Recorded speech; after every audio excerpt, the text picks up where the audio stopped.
78편 70절로 72절입니다.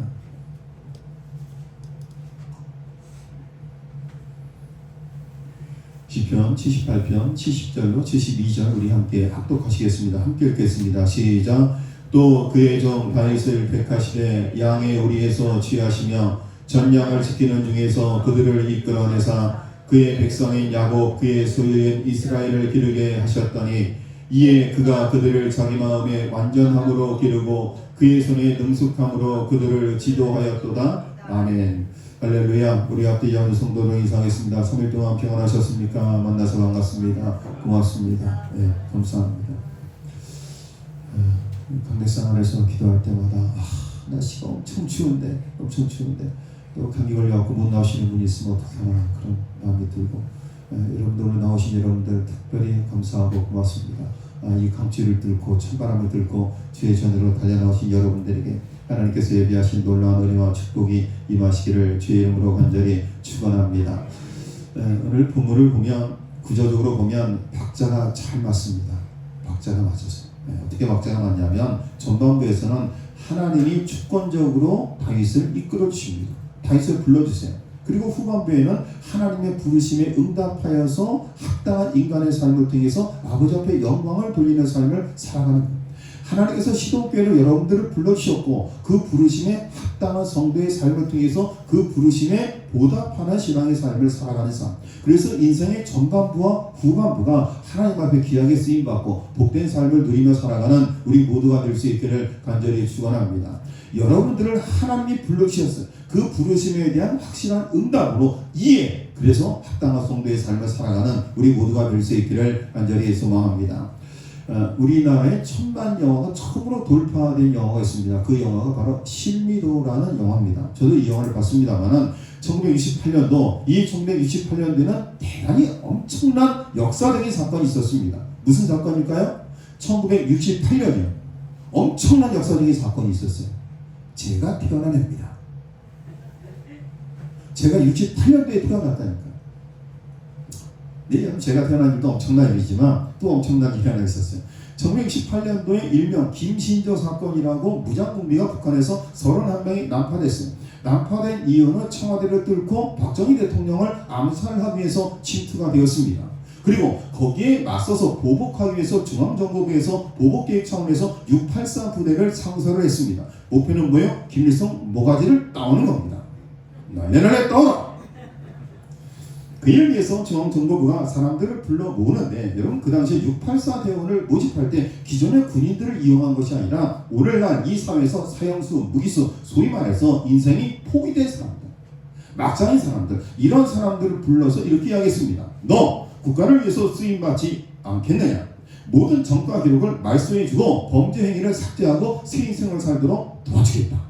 여러분 무기수, 사형수, 여러분 이런 사람들에게 새 인생을 살게 해주겠다. 그 모든 전과를 말소해 주겠다. 여러분 이것은 대단한 유혹입니다. 그렇게 모여든 젊은이가 31명입니다. 그리고 얼마나 훈련이 혹독했는지 그 과정에서 7명이 목숨을 잃었습니다. 그리고 24명이 살아남아서 이제는 최정예 부대가 되었습니다. 이제 명령만 떨어지면 김일성의 목을 나오겠습니다. 그렇게 사이가 충천해 있었는데 문제가 생겼습니다. 그 사이에 남과 북과 화해 무드가 조성이 된 겁니다. 이게 더 이상 북한의 침투에서 김일성 모가지를 따면 안 되는 거예요. 왜? 남과 북이 화해 무드를 타고 있었기 때문에. 그러면서 중앙정보부장이 교체가 되면서 이 684 부대 24명은 방황이 시작된 겁니다. 그러면서 24명의 684 부대원은 훈련이 끝났음에도 불구하고 3년 4개월이나 시간 동안 섬에서 갇혀서 대기만 합니다. 여러분 최종의 요원이 되었어요. 그런데 이들을 써먹을 자리가 없는 거예요. 이 사람들은 정식 군인도 아니에요. 모두 무기수 사형수들이에요.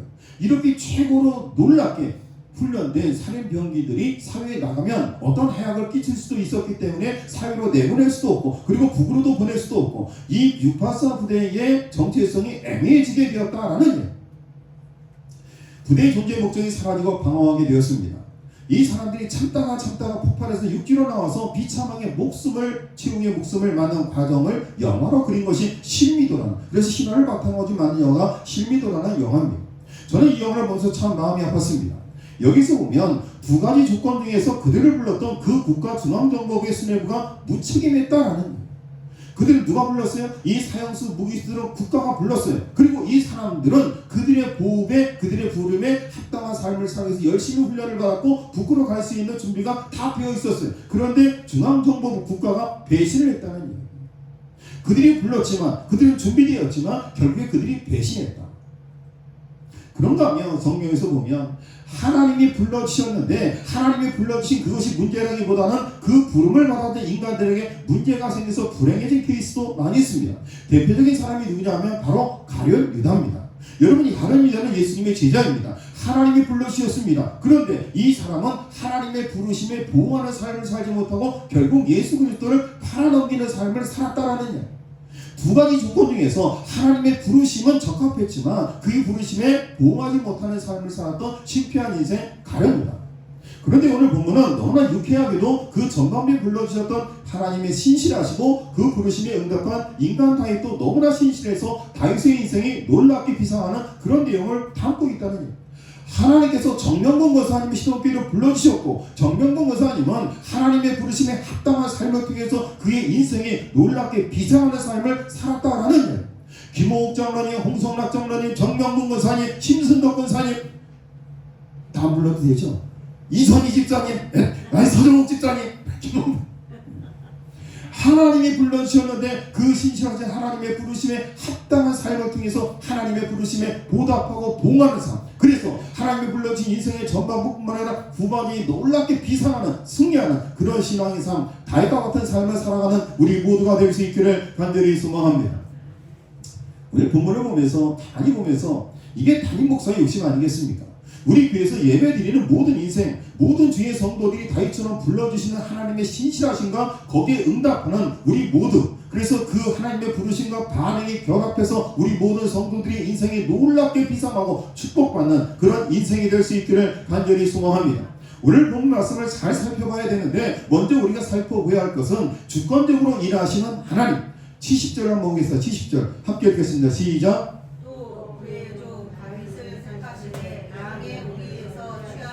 71절 시작. 전령을 지키는 중에서 그를 이끌어내사 그의 백성인 야곱 그의 소유인 이스라엘을 기르게 하셨더니. 아멘. 하나님이 지금 먼저 움직였어요. 먼저 일하셨습니다. 그리고 주권적으로 다윗에게 다가갔습니다. 주권적으로 다윗을 불러주셨는데 중요한 것은 어디에 있을 때 다윗을 불러주셨어요? 어디에 있을 때요? 양의 우리에 있을 때. 다시 말하면 생업의 현장에서 최선을 다하는 그 현장에 하나님께서 찾아가셔서 주권적으로 그를 불러주셨다라는 거예요. 하나님께서는 삶의 현장을 그만큼 소중하고 중요하게 생각한다라는 거예요. 우리 모든 믿음의 성도들이 교회 안에서 인정받을 뿐만 아니라 이 마을에서 직장에서도 모두 인정받는 생업의 현장에서도 실력으로 능력으로 성실함으로 인정받고, 그래서 하나님이 불러주실 때 그 부르심에 합당한 삶을 통해서 하나님께 기쁨이 되고 영광이 되는 그런 신앙의 삶을 살아가는 우리 모두가 될 수 있기를 간절히 소망합니다. 오늘 이 자리에 예배자로 참 하나님 앞에 정결하게 예배를 드리는 이런 모습도 귀하게 보시지만 하나님께서는 엿새 동안 3일 동안 삶의 현장에서 자기에게 주어진 일에 최선을 다하는 그 생업의 현장에 최선을 다하는 모습을 귀하게 생각하신다라는 예. 대표적인 케이스가 바로 베드로 아닙니까? 베드로는 직업이 뭐예요? 어부입니다. 고기 잡는 생업의 현장, 어부로서 고기 잡는 현장에 있을 때 부르심을 받았습니다. 누가복음 5장 3절로 6절을 한번 찾아보겠습니다. 누가복음 5장 3절로 6절입니다.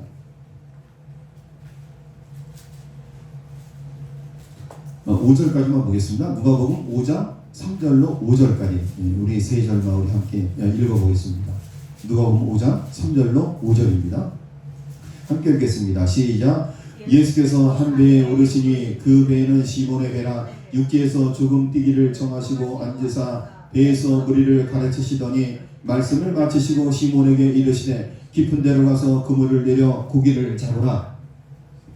시몬이 대답하여 가로되 선생이여 우리들이 밤이 맞도록 수고를 하였으되 얻은 것이 없지만은 말씀에 의지하여 내가 그물을 내리리이다 하고. 자, 여기 보면 베드로가 고기를 잡았어요? 못 잡았어요?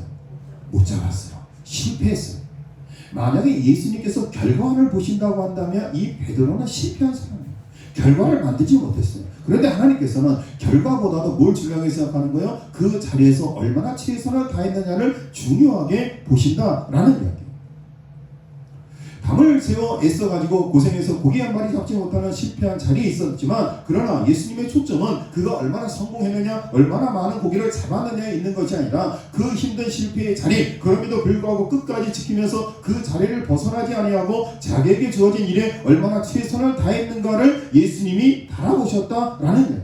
우리들은 결과를 보지만 하나님께서는 그 과정과 동기와 삶의 현장에서 얼마나 최선을 다했는가라는 것을 보는 거예요. 제가 2, 3주 전에 청주성결교회 담임 목사 취임식을 갔다 왔어요. 설재길 목사님이 은퇴하시고 후임자로 박광수 목사님이 부임을 했어요. 설재길 목사님 그 교회 가보니까 그 사각교회입니다. 성도들이 거의 없는 교회예요. 여교육자들이 가끔 몇몇 들락날락 하시고 거의 성도가 없지만 어쨌든 건물은 자가 건물을 갖고 있습니다. 그래서 또 어려운 교회 목사님이 합치면서 원로 목사로 취대를 하고 담임 목사로 취임을 했어요.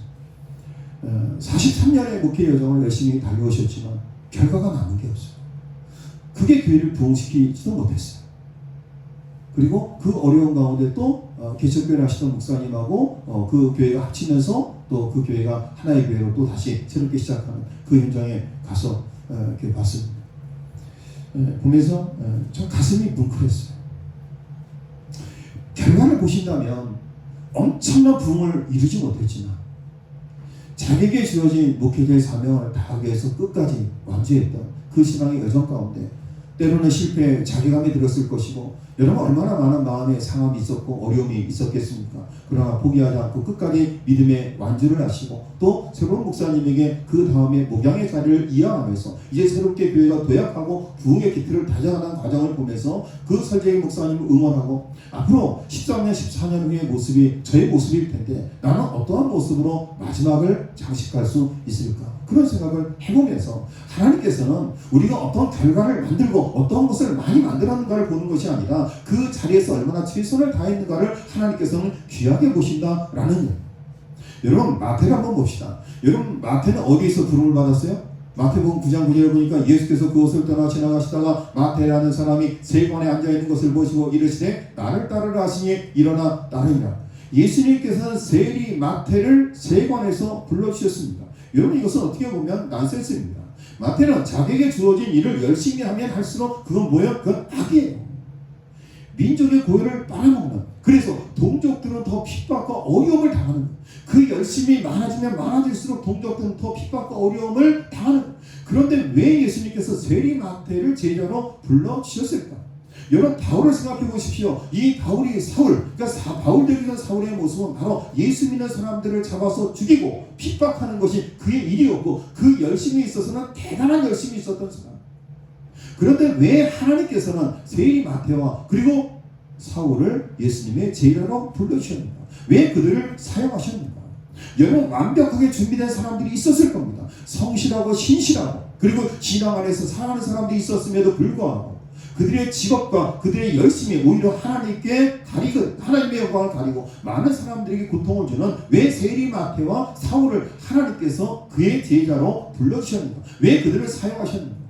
하나님께서는 완벽하게 준비된 성실한 사람들을 쓰는 것이 아니라 어떻게 보면 부족하고 많은 허물이 있지만 그럼에도 불구하고 하나님의 경륜과 하나님의 계획 속에 하나님의 부르심 가운데 쓰임받는 사람들이 분명히 존재한다는 제 상상이에요. 저 사람이 지금 세리 마태와 사울이 비록 판단을 잘못해서 잘못된 길을 가고 있지만 저 사람이 비록 바른 길로 교정해주는 멘토를 만나지 못해서 저렇게 엉뚱한 길로 가고 있지만 진리를 깨닫지 못하고 저 정도의 삶을 살아가고 있지만 저 사람들이 예수를 믿기만 하며 저 열심과 저 최선을 다하는 모습이 하나님을 향한다면 하나님의 사역에 귀하게 쓰임받는 존재가 될 수 있다라는 거예요. 다시 말하면 세리 마태와 사울의 성실함을 하나님께서 높이 평가하셨다는 거예요. 그리고 결과는 알지만 대박이 났습니다. 저는 여러분들이 귀한 하나님 앞에 부름을 받아 이 자리에 섰는데 무기력증에 빠져있는 이런 성도들이 한 분도 없기를 간절히 소망합니다. 하나님 앞에 한번 부름을 받아서 쓰임받고 싶으시다면 주어진 내 삶의 현장에서 최선을 다하는, 그것이 목회하는 일이라면 목회하다 죽을 사람처럼, 의사라면 사람 치료하다 죽을 사람처럼, 그게 교사라면 아이들을 가르치다 교사로서 가르치다 죽을 사람처럼, 농사를 짓는 일이라면 농사를 짓다가 죽을 사람처럼 현장에서 최선을 다하는 하나님의 사람으로 하나님께 기쁘게 쓰임받는 우리 모든 성도들의 삶이 되어질 수 있기를 간절히 소망합니다. 이번 주일날 함께하는 교회에서 오세요. 아까 그 담당하는 부교육자 목사님하고 잠깐 통화를 했어요. 이번 주에 몇 분 오신다고? 40분 정도 오신대요. 40분 정도 오시는데 아마 예배 때 제 생각에는 20분 좀 넘게 오실 것 같고, 그 다음에 거기서 예배 드리고 의료봉사하는 팀 오시는 분이 한 절반 정도 될 것 같습니다. 그래서 한 40여 분 정도 함께하는 교회에서 와서 예배 드리고 또 의료봉사를 하게 되었습니다. 함께하는 교회는 꽤 규모가 크고 또 예배신도 참 아름답고 또 찬양팀도 잘 갖춰져 있는 그런 규모가 아주 큰 교회입니다. 여러분, 작은 시골 교회든지 큰 도시 교회든지 여러분 어느 것이 더 귀할까? 어떤 목회가 더 귀할까? 여러분, 어떤 목회가 더 귀할까요? 여러분, 어떤 목회가 더 귀하냐면 자기 자리에서 열심히 최선을 다하는 그 목회가 귀하다라는 일. 우리 모든 신학교의 성도들 한 분 한 분이 열심히 신앙생활하고 신앙의 본질을 흐리지 아니하고 하나님 앞에 헌신하고 충성하는 신앙의 삶을 통해서 하나님 앞에 존귀하게 쓰임받는 우리 모든 성도들의 삶이 될 수 있기를 간절히 소망합니다. 핑계대지 않고 내게 맡겨진 그 자리에서 얼마나 최선을 다하는가, 직업의 귀천에 상관없이 맡겨진 일에 얼마나 최선을 다하는가, 그 자세를 하나님이 귀하게 보시다는 일. 여러분, 달란트 비교에서 5달란트, 2달란트 받은 사람들은 칭찬을 받았어요. 여러분, 1달란트 받은 사람은 어떻게 됐어요? 악하고 게으른 것만. 악한 것과 게으른 것을 동급으로 보는 거예요. 게으른 것은 악한 거예요.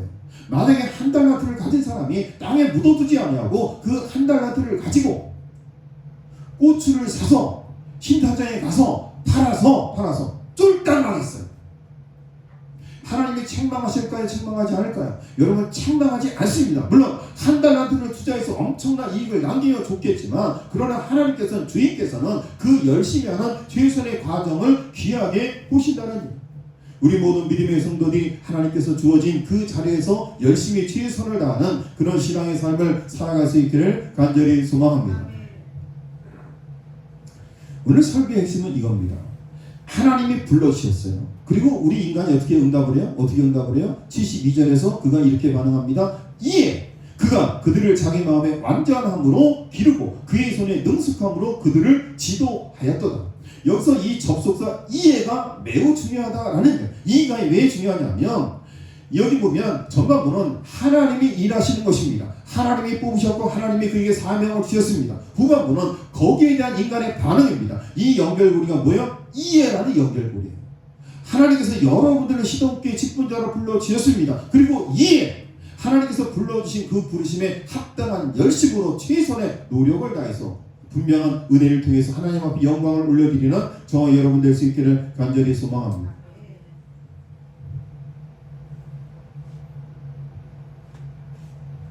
야구를 보면 끝날 때까지 끝난 것이 아니다, 그런 말이 있습니다. 아주 유명한 명언이에요. 9회 말 투아웃입니다. 그런데 꼭 말루가 돼요. 그리고 정말 손에 땀이 납니다. 그리고 감독이 구원 투수로 교체를 합니다. 자, 구원 투수를 교체를 했는데 이 9회 말 투아웃의 말루에서 마지막 한 타자를 상대하는 거예요.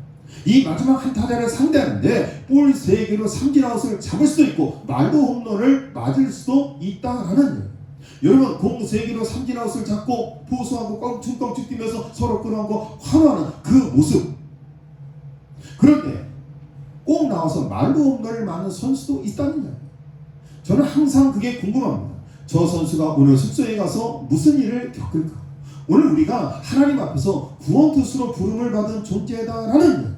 세상은 악하다고 이야기합니다. 위기라고 이야기합니다. 우리 시동교회 모든 성도들 한 분 한 분이 이 마지막 때 구원투수로 부름을 받았는데 우리 모든 믿음의 성도들이 하나님 앞에 말로 홈런을 맞는 것이 아니라 볼 3개로 삼진 아웃을 잡고 그 위기를 종식하는 믿음의 일꾼이 될 수 있기를 간절히 소망합니다. 여러분, 이 마지막 때 하나님께서 우리 시동교회를 구원투수로 사용하셔서 하나님께 영광이 되어지는 우리 시동교회가 될 수 있기를 간절히 소망합니다. 여기 보면 다윗이 이에 하나님의 부르심에 멋지게 응답을 했습니다. 다윗은 어떤 준비가 잘 되어 있었기에 이렇게 멋지게 쓰임받을 수 있었을까? 첫 번째, 그는 성실한 마음 자세를 가지고 있었습니다. 72절을 보니까는 이에 그가 그들을 자기 마음의 완전함으로 기르고 그의 손에 능숙함으로 그들을 지도하였도다.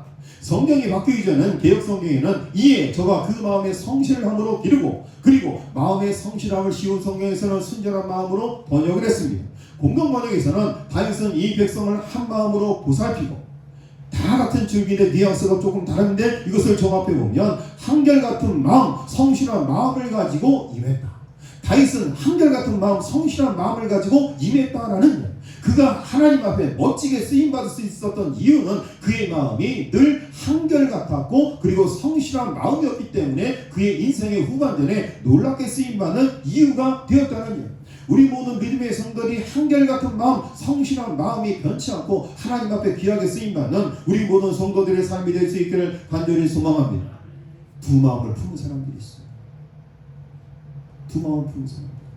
뭐 예를 들어서 뭐 적절한 예는 아닙니다만 제가 홍정훈이라는 사람하고 재혼을 했어요. 전 두 번째 결혼입니다. 그리고 저 사람도 두 번째 결혼이에요. 둘이 재혼을 했어요. 할렐루야. 재혼을 했습니다. 재혼을 했는데 제가 자꾸 전처 얘기를 하는 거예요. 저는 우리 집사람은 삼시세끼를 정말 뜨거운 밥, 따뜻한 밥 해가지고 매번 반찬을 새로 해가지고 정말 그렇게 밥상을 차렸는데 오늘도 세 번째 이 찌개가 또 나오냐고 계속 전체 이야기를 하면서 시비를 거는 거예요. 시비를 거는 거예요. 이거 뭐냐면 제 마음이 아직도 한 마음이 아니라는 거예요. 제 마음의 한 부분은 이 여자 앞에 가 있고 한 부분은 저 여자 앞에 가 있다는 거예요. 이게 뭐예요? 두 마음이라는 거예요. 하나님께서는 두 마음을 품는 자를 기뻐하지 않는다라는 거예요.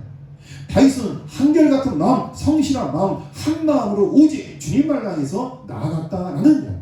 우리 모든 믿음의 성도들이 한 마음 세상을 품고 또 한 마음 주님을 품고 왔다리 갔다리라는 인생이 아니라 오직 한 마음으로 주님께 나아가는 우리 모든 성도들의 삶이 될 수 있기를 간절히 축원합니다. 역대상 12장 33절에 보니까 이런 이야기가 있습니다. 스불론 중에서 모든 군기를 가지고 항원을 정죄히 하고 두 마음을 품지 아니하고 능히 진에 나아가서 싸움을 잘하는 자가 5만 명이요. 자, 여기 보면 다윗의 군대는 두 마음을 품지 않았다라는 거예요. 다윗의 용사들을 설명하는데 두 마음을 품지 않은 병사들이라고 묘사하고 있습니다. 자, 다윗이 한결같고 성실한 한 마음으로 나아가니까 그 밑에 부하 장수들도 두 마음을 품지 않고 한 마음으로 헌신하고 충성하는 삶을 살았다라는 예. 그러니까 가정에서, 교회에서 지도자의 역할이 그만큼 중요하다는 예. 담임 목사가 한 마음을 품고 하나님 앞에 나아갈 때 성도들도 한 마음을 품고 두 마음을 품지 않을 수 있고, 가정에서 부모님들이 한 마음으로 주님을 섬길 때 자녀들도 한 마음으로 주님을 섬긴다라는 예. 다윗이 하나님 앞에 쓰임받은 첫 번째 이유는 성실하고 한결같은 마음. 두 번째, 다윗은 어떤 준비가 되어 있었냐 하면 그는 힘력으로 준비된 사람이었다. 그 실력은 타고난 것이 아니라 노력을 통해서 삶의 현장에서 반복을 통해서 입증된 체득된 실력이다 라는 이유. 생활의 달인을 보면 놀라운 기술들을 갖고 있어요. 저는 그 타이어 옮기는 거 볼 때 정말 놀랐어요. 싹 굴리면 싹 가서 착, 기가 막혀요. 한결같이 인터뷰하면 당신은 어떻게 이렇게 놀라운 실력을 갖추게 되었습니까? 별것 아닙니다. 이 똑같은 일 5년, 10년, 15년 반복하다 보면 자동으로 이런 기술을 갖추게 됩니다. 여러분, 다윗이 뭐가 있었어요? 실력이 있었어요. 72절에 보니까 이에 그가 그들을 자기 마음의 완전함으로 기르고 그의 손의 능숙함으로 그들을 지도하였더라. 손의 능숙함은 다윗만의 특별한 것이 아니라 그가 생업의 현장에서 돌판매질을 통해서 어떻게 했어요? 맹수들을 보호했어요. 맹수들에게서 양을 보호했어요. 계속된 반복되는 훈련을 통해서 그의 손에 능숙함이 있었다는 거예요. 다윗은 성경에 보면 8명 중에 말제라고 표현하고 있습니다. 히브리 원어로 보면 이 말제라는 것은 막내 아들이라는 뜻으로도 해석이 되지만 좀 다시 말하면 빠지는 애, 모자라는 애 그런 의미를 담고 있어요. 자, 8명 중에 말제 다윗, 이 다윗은 막내라는 의미도 있지만 다시 말하면 모자라고 조금은 부족한 애, 빠지는 애 그런 의미를 담고 있어요. 영기스트, 어린애가 아니라 스몰리스트, 조금은 어리고 부족한 사람. 아버지도 그것을 알기 때문에 왕으로 삼을 때 다윗을 내놓지도 않았어. 그런데 이렇게 빠지는 애가 골리앗을 물리치면서 어떻게 국가를 위기에서 구할 수 있었는가? 다시 말하면 그게 뭐가 있었어요? 실력이 있었다는 거예요. 공교함이 있었다. 능숙함이 있었다는 그 능숙함은 생업의 현장에서 양들을 지키면서 반복된 훈련을 통해서 그런 실력을 갖추고 있었다는 거예요. 우리 모든 예수 믿는 사람들의 성실할 뿐만 아니라 그리고 실력을 갖추는 저와 여러분 될 수 있기를 간절히 소망합니다. 마지막 세 번째, 다윗이 가진 것 중에 가장 귀한 것은 오늘 설교 제목대로 그게 뭐가 있었어요? 균형 잡힌 영성이 있었다는 얘기. 자, 72절에 마음의 완전함이라는 말은 저 뭐라 했어요? 성실하고 한결같다 그랬어요. 그리고 그는 손에 공교함이 있었어요. 마음이 순결하고 한 마음이고 그는 실력도 있는 사람이었다. 영성과 실력을 두루 갖춘 균형이 있는 사람이었다라는 거예요. 교회 안에서 믿음으로도 끝내주고 세상에서도 실력으로서도 1등 가는 사람, 그것이 바로 다윗이었다라는 그 두 가지 균형이 있는 사람, 치우치지 않는, 한쪽으로 쏠리지 않는 그런 균형 감각이 있었다는 얘기. 좌로나 우로나 치우치지 말라. 비둘기같이 순결하나 뱀처럼 지혜로워라. 여러분, 이게 균형이에요. 비둘기같이 순결하고 뱀처럼 지혜로운 여러분 될 수 있기를 간절히 소망합니다. 소망합니다.